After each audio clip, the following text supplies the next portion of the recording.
tear, it falls and hits the ground. A tree, it falls without a sound. A bird, it calls and sends you home. A man, he sits in the cold all alone.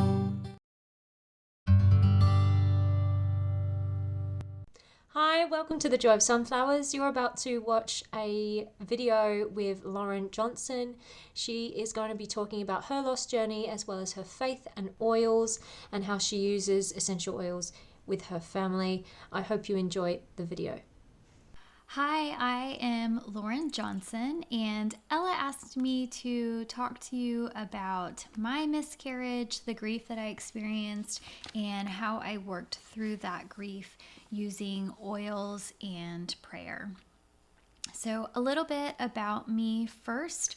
I am married to Jonathan, my high school sweetheart, and I homeschool our 4 children. Brody is 13, Adeline is 10, Oakley is 5, and Annalise, who we refer to as Annie Kate, is 3 years old.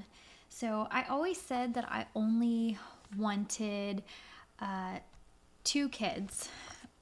But after our second, we actually had a surprise pregnancy that ended in a miscarriage, and that was back in 2016.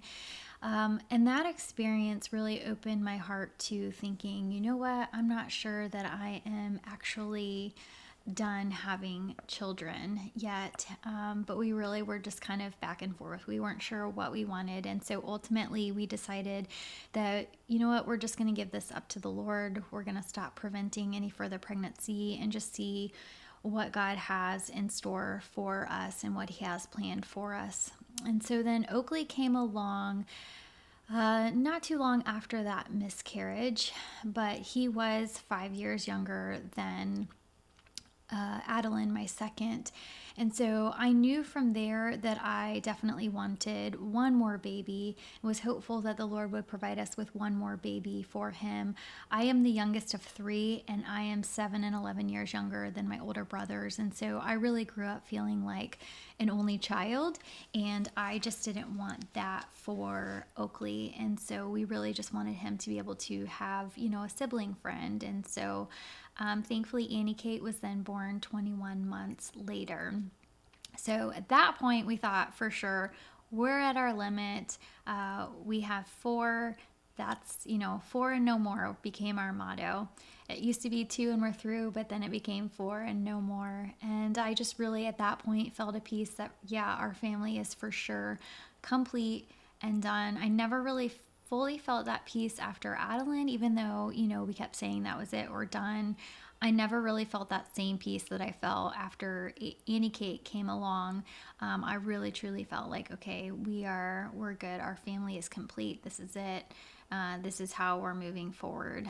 And then last year, I began having some what I thought to be premenopausal symptoms, and those symptoms were they lasted for several months before I decided, you know what, there's this natural supplement I'm going to order. It helps to balance my hormones that are obviously fluctuating and kind of going haywire right now through, this premenopause, so I'm going to order them. Well, they came in the mail, and before I took them, I set them aside because I thought, you know what, I probably should just do a pregnancy test just to be sure. I didn't think I was pregnant. There was, nothing in me that felt like, okay, I'm pregnant, I need to take a test. But for me, before taking that supplement that dealt with hormones, I just felt the need to check off a box that, I took a test, it's negative, and now I can start this. So I think that was just the Lord's provision over everything there. But to our enormous surprise and totally unexpected, the test did come back as a positive.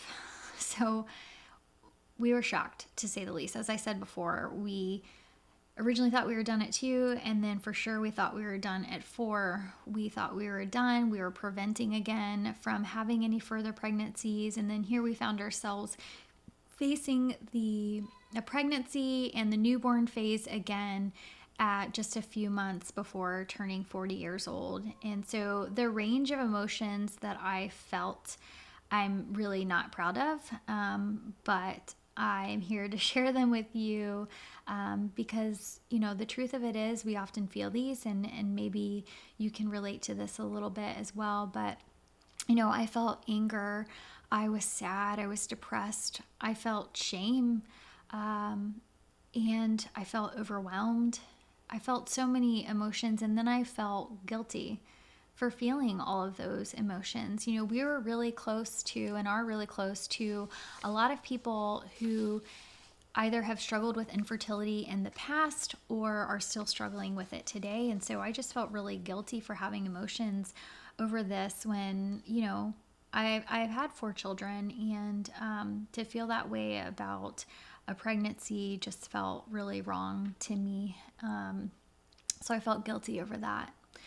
So when I took that pregnancy test, that was a Friday, and then that Sunday morning we went to church, and I really had a hard time singing praise and worship songs that Sunday morning in church. I love praise and worship time. It's my favorite.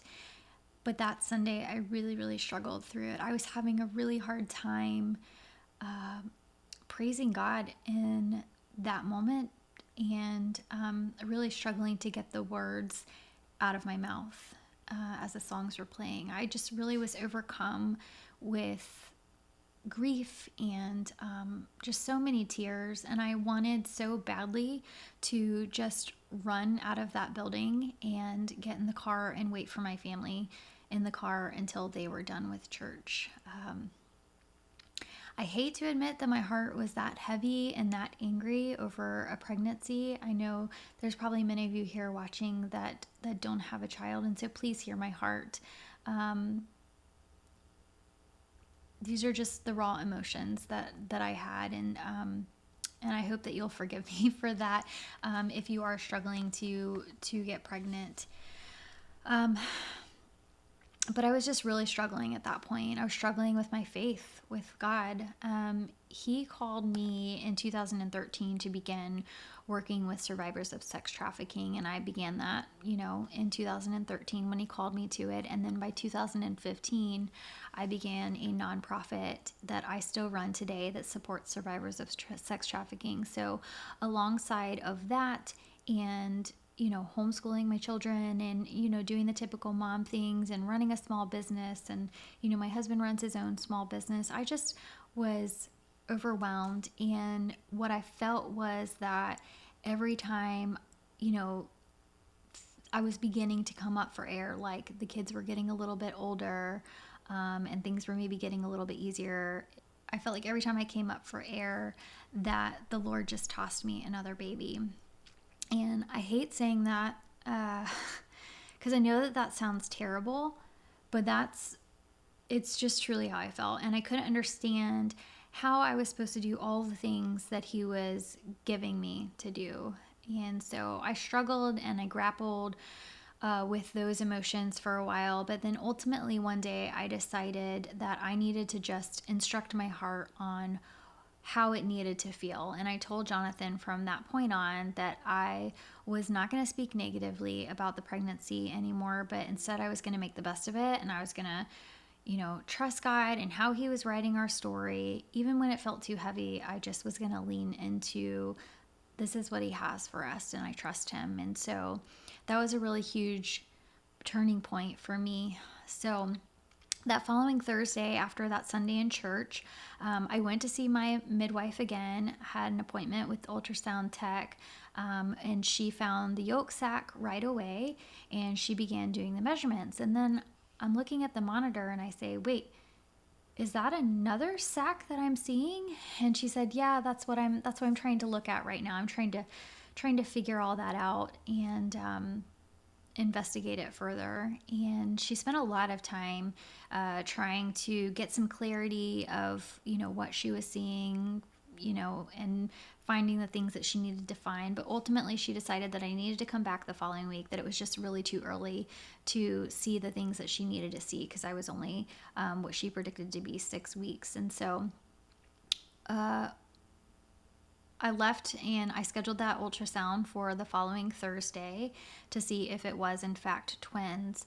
I left without the label of a twin. I left with the label of one yolk sac with a fetus and one amnion. But leaving there, the idea of a possible set of twins like just sent my mind into overdrive, and strangely in a good way. It actually excited me even more. I was struggling with the thought of having one more baby, when we first found out, and then hearing about twins just really made me excited, because I had always wanted and thought it would be fun to have a set of twins, a boy and a girl. They run in our family. I thought maybe that the Lord had that for us, but then we had our kids and they weren't twins, right? But then to hear that this might be a twin pregnancy, I thought, oh, well, that's kind of cool. Like maybe the Lord is providing, these twins that I always kind of had a desire for with this pregnancy. And so I knew it was going to be hard, but I was willing to trust God, and I was willing to choose to focus on the joy of it instead of, the hard that obviously it would be. But then over that weekend, I began to cramp and to spot, and I tried not to worry because, I've had 4 kids. I understand that happens, and, then they can sometimes come out and everything's fine. So, but then around 2 a.m. on that Sunday night into Sunday morning, it was actually Labor Day, I woke up with sharp pains that lasted for about a half an hour, and I knew that wasn't good, but I tried to relax and not worry because I knew that stressing about it wasn't good either. And so the sharp pains eventually subsided and I fell back to sleep. And it wasn't until my kids woke me up several hours later that the sharp pains were back. They weren't as bad as before, but they were back. And also the bleeding was a bit heavier. So I called the emergency midwife line. Again, it was a holiday, it was Labor Day, and the office was closed. And so she bumped up my ultrasound to the next day, which was Tuesday at 1 p.m. But that next day, on Tuesday, I dropped off Oakley at preschool, and I was outside the preschool talking to a couple of moms, and I just felt a gush, and I ran home as fast as I could. And, sure enough, I was bleeding really heavy. I had really large clots. And, it was just kind of obvious. I was still trying to talk myself out of it, but it became pretty evident, like this is not normal. So the ultrasound revealed, of course, what my heart feared, that I was, in fact, miscarrying the baby or the babies. I'll never really know for sure this side of heaven. So I went home in grief with lots of mixed emotions again, wondering, like, what is God doing in all of this? Like, it really, to me, it felt cruel, to be honest. And, he gave me first what I thought I didn't need or want. And then I wrapped my head around it, and I began to trust him and put my faith in him and tell my heart how to feel in faith and in trust. And then once I did that, he took that away, and it broke my heart, in honesty. And I don't know if I'll ever know the answer to why he allowed it to happen, why we walked through the experience that we walked through. But I just kept reminding myself that he is good, he's faithful, he can be trusted, and that his reasons for things far exceed any thoughts or plans or things that I can begin to comprehend. And so I ultimately just decided, I trust you, God. I know that you're for me, that you're not against me. Your plans for me are good. And so I'm going to continue to praise you, even in all of this, even when my heart is truly breaking. So my response to the miscarriage and the grief was threefold. And so first of all, I let myself feel it. I let myself feel all of the emotions. I didn't try to go into distraction mode and distract myself from the emotions or shove them down. I let myself, sit in my little corner in my chair that I have quiet times and just sit and feel, and held space for myself to feel all of the emotions, raw as they were. And then secondly, I let them out. I did this by journaling. I did it by writing down the events and my thoughts and my feelings about it. and I shared them with others. In fact, I'm a pretty private person. I don't share too much of the deep stuff, but I felt really called to share this stuff that I was going through one night on Instagram in my stories.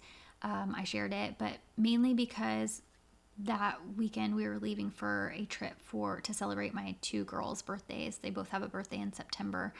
So this miscarriage happened September 6th, and their birthdays are the 9th and the 12th. And so, we were going to celebrate, and it was supposed to be a fun family vacation. And I didn't want to carry this heaviness through the weekend. I wanted to be able to celebrate them. And so, everybody in my house was sleeping. My husband was sleeping, and I just felt called to go write my story out, put it on Instagram, and as just a therapeutic way to help me to heal and move past, because I didn't want the looming questions that people were going to have. A lot of people that follow me on Instagram are close friends or friends that I see in passing. And so it was for me a way to not have to answer them over and over and over again, but more so really just a healing thing. And so I did that. I put it out there, and for me, that was really healing. And in fact, the Lord used it in great ways to other people reached out to me and found healing through, me sharing those emotions and realizing hey, I'm not the only one that's felt that way. So it was just good all around how he used that. So, but ultimately my point is that I let it out in some way, shape, or form. I'm not saying you need to go out there and put it for the world to see. You do what you need to do. That's just how I did it. So, but I think even journaling privately and, something that you never show somebody can be very powerful as well. And then the other way I let it out is I just had these very raw prayers, and I didn't try to hide how I was feeling from God. He knows how we're feeling anyway. So it's funny how we try to hide it sometimes. And I didn't try to hide it. I let him know really the emotions that I was feeling in that season. And then lastly, I used essential oils, and they were just really helpful tools for me alongside of the journaling and the praying and just really trying to release all of those emotions. So that's kind of where we're going to hunker down, is with, the oils and journaling and praying through all of it. So let's talk about essential oils for just a second. Probably a lot of you are familiar, but I don't want to just assume everybody understands them. So quickly, I'll just explain that essential oils, they are just really concentrated liquids that are extracted and distilled from all different parts, like the stem, the leaf, the flowers, whatever, from the different parts of aromatic plants. And the essential oils within the plant act as the plant's immune system and support, kind of all the systems of the plant, and to protect it and things like that. And essentially, the way they work in the plant is how they work for us in kind of helping to balance and keep all the systems safe from things. And so the molecules of essential oils are so small that they're able to penetrate human tissue. They can help to carry nutrients into the cells and then waste out of the cells. So they're really good for, detoxing, and carrying things to and from the cells. And they really work at a cellular level to bring homeostasis, which is basically just bringing balance, to the body systems. So how can we apply essential oils? How can we use them? One, we can use them topically. We can put them on a specific area of the body that may need the support. We can diffuse them using a diffuser, which basically breaks down the oils into smaller particles and disperses them into the air. That's really good, a really good method for, emotions and calming and helping even the respiratory system. And then we can inhale them basically directly from the bottle, or we can put a drop on the palm of our hand and rub them together and then make what I call a scent tent, just holding the hands like this over the nose and the mouth and breathing in deeply. And then lastly, there are some oils that can be ingested that are labeled safe for ingestion, but it's not too many of them. Quality is really, really important. And obviously you want to check your labels and see if they are safe for ingestion. But there are a few out there that are safe for ingestion. But just fair warning, don't do that with all your oils. So Some uses for essential oils: they can be used physically, again, supporting all those body systems. They can be used mentally to help with focus and things like that. And then lastly, they can be used for emotional reasons, which is really what we're talking about today. So let's dive into those emotions and ways for using it and why we use it. So emotions are actually processed in the limbic system of the brain, which is that gray area in the picture of the brain that you see. The gray area surrounded by all the color, that's the limbic system. And that's where the emotions are processed, and our memories are actually stored there as well in our limbic system. And interestingly, the olfactory nerve from our nose is linked directly to that area of the brain. So it makes it really powerful in the way that it affects and works on emotions. And then emotions can also be stored within the body, within the cells of our body. So when we try to bury those emotions deep down inside and not feel them and everything, and just push them down because we don't have time or we don't want to deal with them or whatever, we interfere with the body's natural response to stress and trauma and things. And so that results in the emotions being stored and trapped within the cells of our body. So when you try to bury emotions down, they don't just go down and then die and you never have to deal with them. You will still have to deal with them, and probably will erupt at a later date in a not fun way. So it's really important that we release those negative emotions in some way, shape, or form. So how can essential oils help to release those emotions? Well, like I said, that the olfactory nerve, the olfactory bulb in the nose, is directly connected to that area of the brain, the gray area, the limbic system of the brain, where our emotions are processed and our memories are stored. And it's actually the only of the five senses, smell is the only one of the five senses that has that direct connection to that area of the brain. So with our sense of smell, we actually have an emotional response to a smell before we have a thought about it. Whereas the other senses, such as sight or touch, we will have a thought about what we see or what we feel before we have an emotional response to it. So it's just interesting to note that it's the only one of our senses that so quickly and efficiently affects our emotions and works on them before we even have a thought about them. So that's why, if you walk into a kitchen where cookies are being baked, you may think of your grandma and the time you guys baked cookies together and just the fond memories that you had of that. Or, if you're smelling freshly mowed grass, maybe you begin to think about your dad. And you have those strong emotions, whether good or bad, about your dad. So if you really take notice of when you smell something, gosh, Tommy Hilfiger Cool Water perfume or cologne immediately takes me back to junior high because all the boys were just reeking of those colognes. And so it's just notice next time when you smell something how you have that emotional response to a scent. So it's just really powerful and can really be a good tool when trying to kind of access that emotional part of our brain and to deal with things and remove those negative thoughts and emotions and replace them with something more positive and that will serve you better.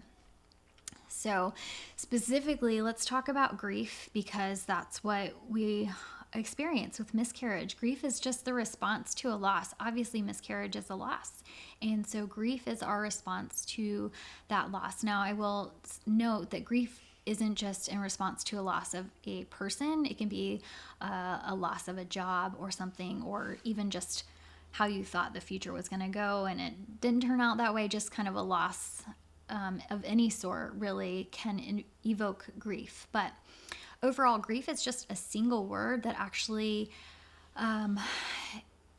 covers a multitude of emotions. So grief can look like anger or guilt or numbness, shock, whatever that may be. It's actually a multitude of emotions covered by one word known as grief. And so suppressing grief can actually compound the effects and prolong the process if you just try to stuff it down rather than deal with it. And the response to grief looks different from person to person as well as day to day. So how grief looks to you one day may look totally different to you the next day, and that's okay. That's normal. So grief, though, is often felt in the chest. It's often, you often feel it as like a heaviness on the chest, difficulty breathing, and it's also often described as coming in waves. I know for sure for the months following my miscarriage, it just hit me in waves. I thought I'd be okay, and then there I was again on the floor dealing with the grief. So it comes in waves, and that also is normal and what a lot of people experience with grief. So essential oils can really just help you to be calm and to ground yourself and basically breathe a little easier when those waves of grief come. So hear me when I say that essential oils are not going to replace your grieving process. We all have to go through it, and the essential oils aren't like a magic pill to not have to deal with the grief, but they are a valuable tool that help make the process of dealing with the grief a little easier. So here's a list of oils that are known to be good for grief. You can take a little screenshot if you want of that to have it and keep it on hand. But ultimately, I will say everyone's different, and more than anything, more than above this list, just grab an oil that you feel like using in that moment. Whatever kind of speaks to you, so to speak, in that moment, whatever you feel like smelling will go a long way, rather than forcing yourself to smell one that you don't like the scent of just because it's on this list. So more than anything, just go with kind of what your gut feels like. I want to smell this today. So we talked about emotions and oils, but let's talk about words of affirmation alongside journaling and prayer and how that can be helpful for grief. So, a lot of people know that words are powerful. You've obviously probably felt either lifted up by somebody's words or completely cut down and torn by somebody's words. So we all know that to be true, and there's science behind that as well. But I really love to look to the word and see where God has talked about it. And in Proverbs 16:24, he says that gracious words are a honeycomb. They're sweet to the soul and healing to the bones. And that's just really cool because more and more science comes out about how emotions actually affect our physical body and disease and illness and healing and all the things. And so it's just really cool that the Lord stated that for us so long ago. And I always looked at that as like poetic, but now I'm seeing there's more than just the poetry of it. Proverbs 18:21 says that the tongue has the power of life and death. And Proverbs 12:18 says, the tongue of the wise brings healing. So words are powerful, our thoughts are powerful. And, at the risk of sounding, new agey and stuff, I definitely felt that way when I first heard this stuff too. But, science actually does show that our thoughts and our words do have unique vibrations and frequencies. So when we have positive thoughts, or there's powerful words spoken, they have a higher frequency, whereas negative thoughts and negative words have a lower frequency. And what we also know is that high frequencies bring forth health, whereas low frequencies bring forth disease and illness. So toxic thinking leads to stress, which ultimately causes sickness and disease. So it's important to really deal with these negative emotions, find a healthy way of releasing them, and then replacing them with more positive thoughts and emotions or surrounding, all of that. So Romans 12:2 reminds us or tells us that do not be conformed to the patterns of this world, but be transformed by the renewing of your mind, your thoughts. And 2 Corinthians 10:5 says, take captive every thought and make it obedient to Christ. So in that we see that we have the ability to change our thinking. So how do we renew our mind? How do we change our thinking? Well, there's affirmations that you're probably familiar with. A lot of people these days talk about them. And essentially, affirmations are just empowering, deliberate words, obviously with a positive high frequency that you can use to renew your mind and kind of change your thoughts and your emotions surrounding, a circumstance. But for me personally, I find that Bible verses make really the best affirmations.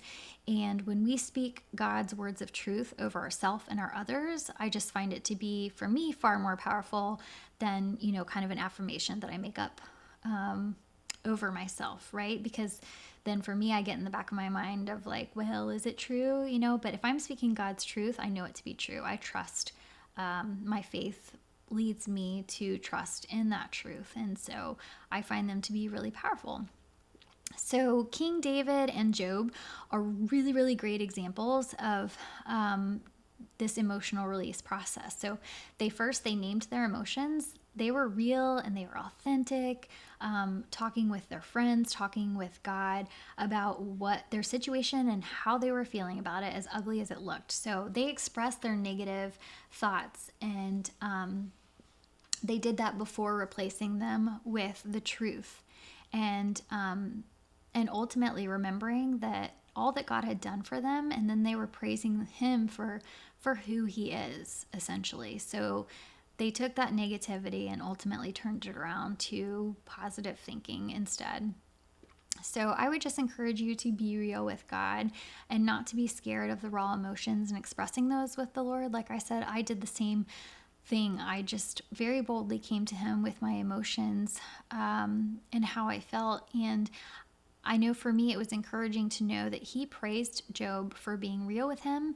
And even David, he was known as a man after God's own heart. So God doesn't get angry with us when we express our true feelings and our true emotions to him. He's not worried or scared about those thoughts and those emotions, but ultimately we don't want to end it on the negative, and we want to do as Job and David did and remember to praise him for all that he's done and entrust all that he will do. So John 14:1 says, "Let not your heart be troubled." So you have a choice. You can choose to not let your heart be troubled. You can get it out, and you can let your praise and your faith replace those fears, the anxiety, the feelings of worthlessness, abandonment, etc. So this is your choice. You can choose to feel and think differently, and that's important, that's empowering, and that's really the thing that you need to catch from all of this.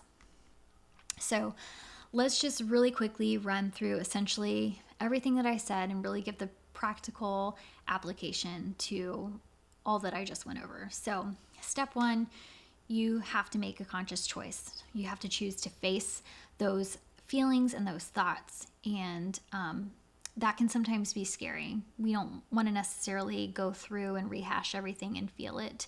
So there's even oils that can help to strengthen you and give you kind of that courage and whatnot before even beginning that. So you can even grab an oil to help you through just the process of choosing to face the emotions and work through the negativity. And then once you choose that, then the second step is to take the thought captive, take the emotion captive. You need to recognize what it is and you need to name it. What am I experiencing? Is it anger? Is it guilt? Like, what is that emotion? And there's an emotional wheel. You can look it up online. There's an emotional wheel that you can pull up if you're struggling with, what is it that I'm feeling? It gives a list of words that maybe will help you pick out exactly what emotion you're having. And then step 3 is to choose an oil. You can, like I said, pull from the list that I shared. You can look at other resources, or you can simply choose an oil that speaks to you, like I mentioned before. And then step 4 would be to diffuse it or inhale it deeply from your cupped hands, and do that for several breaths, or, diffuse it next to you while you're doing step 5, which is praying through the emotions. Bring them up, give them to God. Be raw, be real. Don't be afraid to say it. He knows it already, so there's no sense in trying to hide it. And then step 6 is praying out loud or journaling, which is just writing your prayers, I find to be most effective. But even just journaling the events, what happened, your feelings around it. Like I said, I also felt called to go into my stories that night before we left for the trip and really just get it out there. And so however that may look like, just get out those thoughts and those feelings. And then step 7 would be to replace the negative with a positive. So again, that's affirmations, or like I said, Bible verses make really great affirmations, but essentially you're just speaking that truth. You're replacing the lies with the truth. And then lastly, you're just going to repeat these steps as often as needed, and just knowing that this process is going to take time. It's not a one and done. You'll have to go through it. Oftentimes it's like an onion. You peel back one layer, one emotion, and then you realize there's another emotion or thought that then you need to deal with. So it can be a process, especially if it's something that you've been dealing with for a long time and it's really deeply down there and you've been kind of moving and living and working out of that space of that emotion or how that event affected you for a long time. So just know that, and don't be surprised that it takes time. And then also just know that releasing emotions can sometimes be like the detox experience. Sometimes, we have these symptoms that can kind of come up and look uglier before we really detox and get rid of the things. And that's kind of the same with the emotions as well. Sometimes as we bring them up, we're feeling them and we're experiencing them all over again, and it's not fun and it's ugly, but it's necessary sometimes to being able to bring them up and get rid of them. So again, every situation is different, but I just want to make you aware of that and to know that there's nothing wrong with that, and to just keep going if you kind of experience that difficulty in it. Push through and know that in the end, it's going to be a really good thing to bring it up and get it out and not try to stuff it down for another time when ultimately it will erupt out of you, which it will in some way, shape, or form. So